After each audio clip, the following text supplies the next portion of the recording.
artificial intelligence, knowledge scarcity, and intelligence explosion. I put those three concepts together for a very, very important conversation. So artificial intelligence means man-made intelligence. See previous episode of this podcast, one of the very first episode of this podcast where I go into what is artificial intelligence. But to summarize what I said in that previous episode, artificial means man-made. Intelligence is the ability to learn a skill. So artificial intelligence stands for man-made intelligence, man-made machine ability to gain skills, right? So machines cannot acquire skills the way human beings acquire skills. So now, knowledge scarcity. Knowledge scarcity is the current economic model that we run. The more rare or the more difficult it is to acquire a particular skill set, the more intelligence that is needed, and the more you are paid or rewarded in proportion to how difficult the skill is to acquire. I can't just pick anybody off the road to make them a doctor, but I can pick almost anybody off the road. At least on average, I could pick the average person off the road to make them a receptionist. Now, a receptionist and a doctor, they don't earn anything close.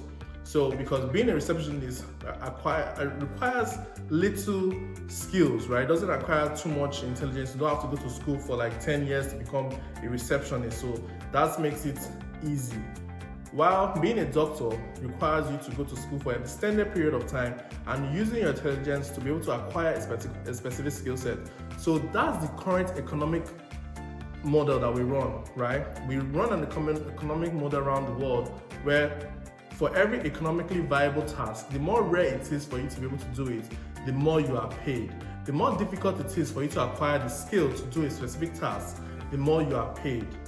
So it's not just a case of I can pick somebody off the road to do certain things, but I can't pick somebody off the road to defend you as a lawyer, right? I can't pick somebody off the road to become a surgeon, because those things take time. And this is one of those very interesting things. Even if you have the intelligence to become a neurosurgeon, you have to still go through a process, and that's also time spent. You have to go through this process to be able to acquire this rare skill, right? And that process is cut down to almost inconsequential numbers when you now get to intelligence explosion. So knowledge scarcity is the current economic model that we run. The more rare your knowledge is, the more scarce it is, the more the marketplace rewards you and pays you for that skill set. Now let's go to the next concept, which is intelligence explosion. Now there are so many interesting schools of thought around intelligence explosion. But intelligence explosion is the point at which artificial intelligence is so advanced that it starts creating its own AI. So think of a world where AI starts creating its own AI. Some people refer to it in some other terms, and that's a little bit more nuanced when they call it the singularity, right? But this is the point at which artificial intelligence models start creating their own models. I've talked about agentic AI or an AI agent and those concepts. That's when an artificial intelligence model can decide to say, you know what, I want to make this AI agent to do this specific task. So it's very intelligent. So an artificial intelligence model can say, you know what, I'm going to make an AI to do that. I'm going to make an AI to do this. So you can have an AI overload, an AI super intelligence that decides to be able to create other AI models to do specific tasks.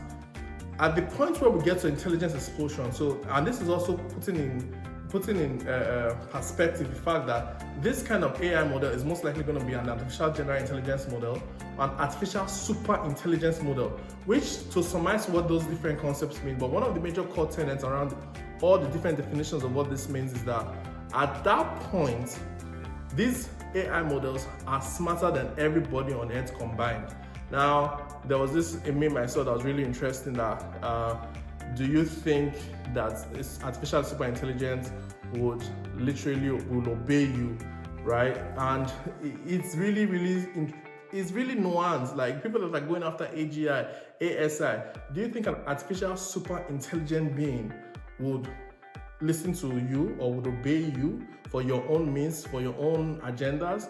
That's left to be seen, but still there are a lot of AI researchers, AI groups, AI companies that are actively pursuing artificial general intelligence and artificial super intelligence. But again, I'm going back to the concept of intelligence explosion. What does intelligence explosion do to the current economic market? Intelligence explosion means that skill acquisition and the scarcity of skills, like knowledge scarcity, no longer becomes a viable economic pathway to wealth, right? Because all of a sudden, intelligence becomes cheap. And not just that it becomes cheap, it becomes faster. Because remember, it takes you maybe, let's be hypothetical, let's say it takes you 10 to 14 years to become a neurosurgeon. And not just a neurosurgeon, an experienced neurosurgeon. It would take an AI model like less than half of that time, if not just up to a year, to be able to perfect that skill. So not only are you having these artificial intelligence models that are surpassing human beings, but they're surpassing human beings in record time.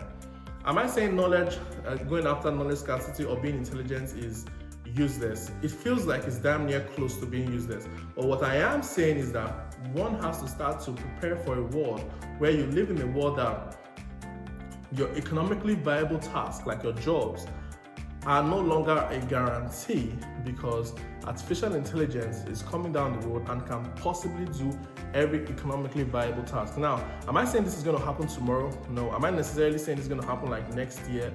Not necessarily. But am I saying that if it had the current trajectory of things, is this going to eventually happen? Yes, it's definitely eventually happen. So what are the things you can do to prepare for a world where knowledge becomes cheap, where intelligence becomes cheap? The things you can start to do to prepare for a world like that is to start to look at the industries that will become viable at that point in human history. And one of the industries is human beings connecting with other human beings. That's going to become much more valuable.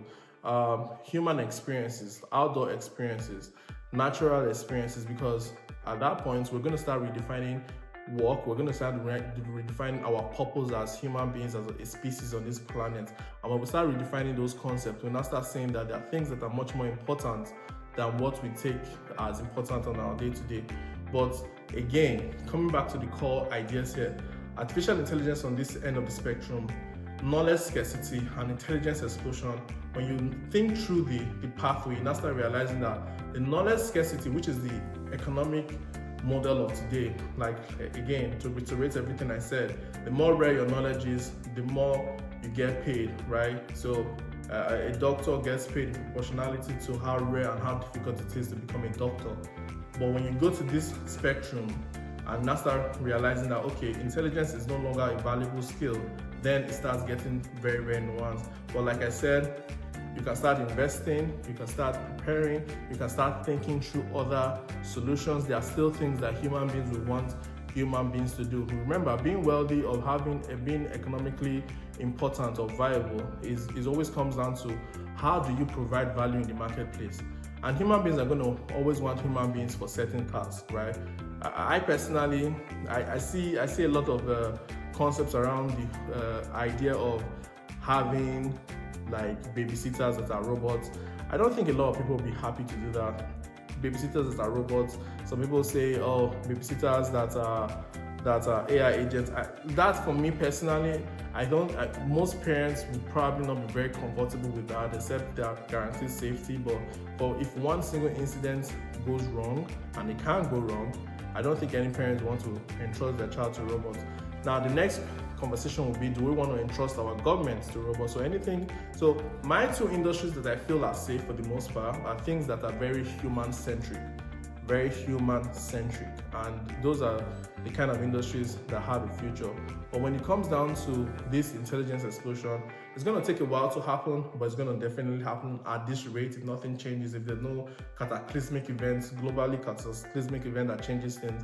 This intelligence explosion is definitely going to happen, and when it does, it's going to adversely affect knowledge scarcity, right? But there's still some things that I need to also point out, which are, for example, in this point where there's where there's intelligence explosion, there are still things that need physicality, right? You need to be able to physically do that.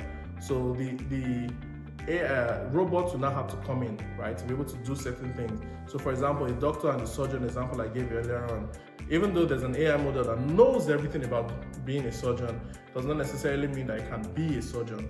But introducing at that point AI agents, who are the agents that actually do the task.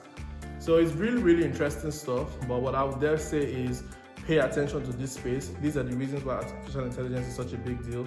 And pay attention to this podcast, I dare say. By the way, my name is Wealth Alabi. This is the AIandNewTechPodcast. I want you to subscribe, click the bell notification, check us out, listen to us wherever you listen to podcasts. And once more, I would like to end out or close out on this note. I don't say these things to scare you, but to prepare you for the future ahead, and the future is bright. Cheers.